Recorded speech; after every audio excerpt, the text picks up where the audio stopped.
Hello, my friends.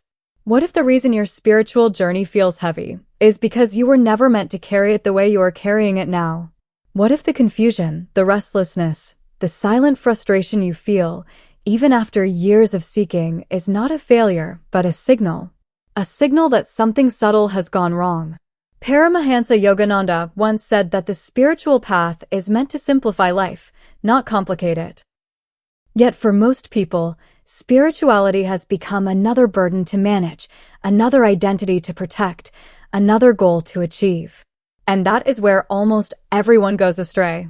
Stay with me until the end of this video, because this is not a message meant to motivate you. It is meant to unburden you, to gently remove what never belonged on your soul in the first place. Before we go deeper, take a moment to support this sacred inner space. Subscribe to Divya Antar so these timeless truths continue to reach hearts across the world. If you feel something shift as you listen, leave a comment saying, "I am ready to see clearly." And if you sense that someone you know is quietly struggling on the path, share this video with them. Sometimes truth arrives through unexpected doors. Now, let us begin at the root. The first spiritual mistake most people make is believing that spirituality is something to be achieved. People approach awakening the same way they approach careers, success, or self-improvement. They set goals. They measure progress. They compare themselves with others. How spiritual am I? How much have I grown? How far am I from enlightenment? But Paramahansa Yogananda taught that truth is not a destination in time. It is a state of awareness in the present. The moment you turn spirituality into a future achievement, you step out of it. Awakening is not something you reach. It is something you stop running from. Most seekers unknowingly postpone peace by believing it lies somewhere ahead. But peace exists only now, when resistance ends. Spirituality does not add something new to your life. It removes what is false. The second mistake is accumulating spiritual knowledge without inner digestion. People read endlessly. They listen to teachings daily. They quote masters effortlessly. Yet their inner reactions remain unchanged. The same anger arises. The same fears return. The same attachments tighten their grip. Yogananda warned that knowledge without inner practice becomes a subtle form of ego nourishment. The mind begins to feel superior. The heart remains untouched. True understanding does not inflate you. It humbles you. If learning does not make you gentler, quieter, and more patient, it has not yet reached the soul. Spiritual wisdom is not meant to impress others. It is meant to dissolve the one who wants to be impressed. The third mistake is chasing extraordinary experiences instead of cultivating ordinary awareness. Many seekers wait for something dramatic to happen. A vision. A surge of energy. A mystical confirmation. But the divine rarely announces itself through spectacle.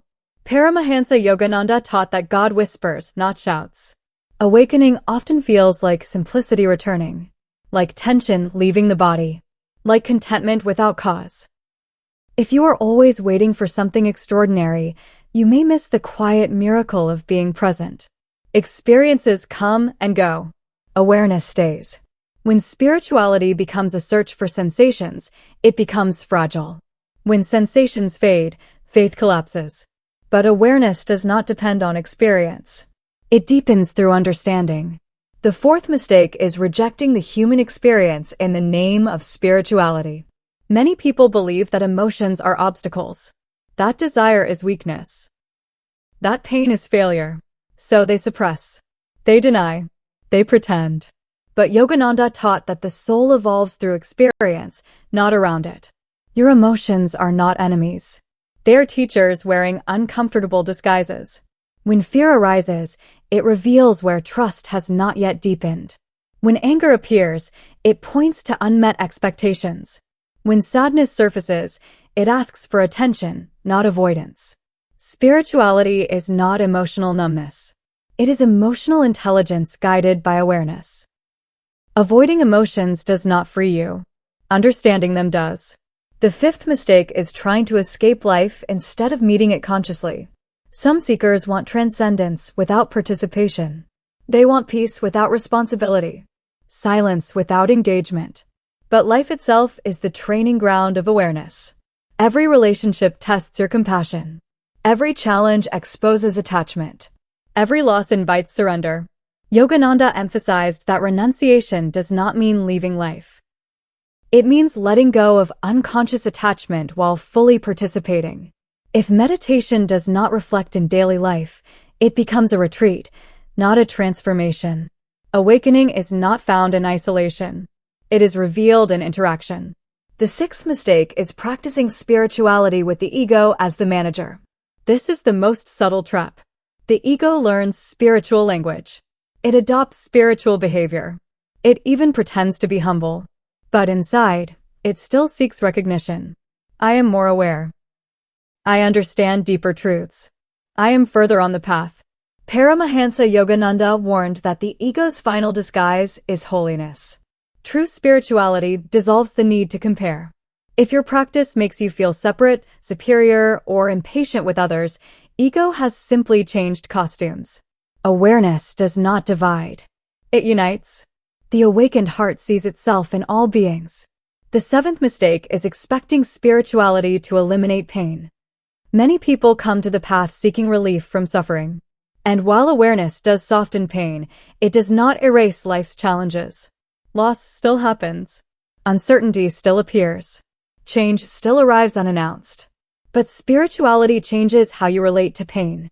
Instead of resisting, you observe. Instead of collapsing, you breathe. Instead of asking, why me, you ask, what now? Yogananda taught that suffering loses its power when it is understood rather than fought. Pain becomes purification when awareness is present. The awakened one does not escape storms. They learn to stand calmly within them. And gradually, something profound occurs. You stop demanding life to be easy, and life begins to feel meaningful. You stop chasing certainty, and trust quietly takes root. You stop seeking God as an external solution, and you begin to sense a presence within all things. This is not awakening as an achievement. This is awakening as remembrance. A remembering of the stillness that was always there beneath thought. A remembering of the peace that existed before striving began. If you are listening to this and feeling a gentle recognition rather than excitement, that is important. Truth rarely excites the ego. It soothes the soul. If this message resonates with your inner journey, subscribe to Divya Antar. This channel exists for seekers who are ready to walk inward slowly, honestly, without masks. Leave a comment sharing what touched you most. Your reflection may silently guide someone else. And if this video brought you a moment of clarity or calm, share it. In a restless world, clarity is an act of service. Remember, awakening is not about becoming someone new. It is about releasing what you were never meant to be. Stay aware. Stay grounded. Stay gentle. Because the path is not ahead of you. It is unfolding within you right now.